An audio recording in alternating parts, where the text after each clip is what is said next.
को क्या बोले, आज बोलने योग्य नहीं है। महाराज जी ने आज्ञा दी कि नहीं, हमारे जाने के पहले बोलना है। हम तो आज हम बहुत हंस भी नहीं पा रहे, क्योंकि अभी हमारे चेहरे पर मुस्कुराहट है। कुछ देर में जब हमारी बेटियों की विदा होगी फिर वही बुरा लगेगा। 1 साल से तैयारी कर रहे थे, रोज व्यवस्था कर रहे थे, शिवरात्रि आएगी, अब आ गई। आज सुबह से हम खुश थे, सोए नहीं कल रात से, पूरी रात यहाँ दरबार लगाए रहे, फिर मीटिंग लेते रहे, फिर जल्दी जल्दी गए, जल्दी जल्दी स्नान ध्यान किया, 1 आध घंटा लौटे, फिर जल्दी आ गए। तब तक दामाद आ गए, दामादों के स्वागत में लग गए। इसके बाद में एक बच्ची बहुत बीमार सी पड़ गई, तो हम भागे भागे गए। हमने पूछा क्या बात है, तो बेटियां पकड़े थी। हमने पूछा क्या बात है, तो वो बिटिया लिपट करके रोने लगी। अरे हमने कहा बेटी रो क्यों रही, तो बार बार बेहोश हो रही। और वो रोती हुई कहने लगी, गुरुजी हमारे पिताजी नहीं है और हमको उनकी बड़ी याद आ रही है।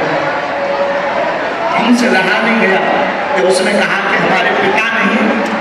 अंदर बैठी गई लगभग 30 मिनट तक, बार बार वो बेहोश हो जाती थी। बच्चियां भी देख रही थी, डॉक्टर भी हमने तुरंत बुलाए।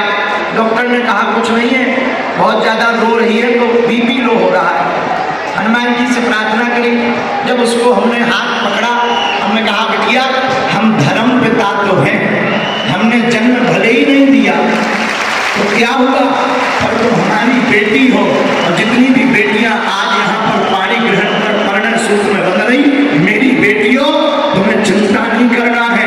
जब तक हमारे तन में प्राण रहेंगे तब तक तुम बिना माँ बाप के नहीं हो। तुम अपने आप को मेरी बेटी हो नाथ मत मानना, तुम्हारे साथ बागेश्वर नाथ है, तुम्हारे साथ विश्वनाथ है। मेरी बेटियों तुम्हारे साथ रघुनाथ है।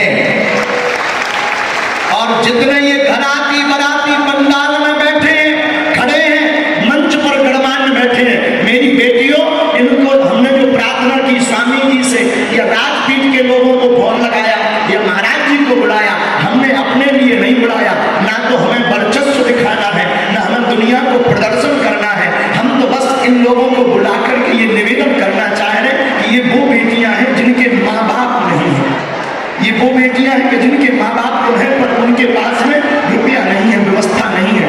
हम यही चाहेंगे, ये सभी मंच पर बैठे हुए लोग अगर केवल कितने लोग संकल्प ले लें कि हम भी 10 बेटियों का घर बसाएंगे, हम भी बेटियों के लिए विद्यालय खुलवाएंगे, हम भी मंदिरों के दान बेटियों से गरीबों का घर बसाएंगे, भारत को विश्व गुरु बनने से कोई नहीं रोक पाएगा।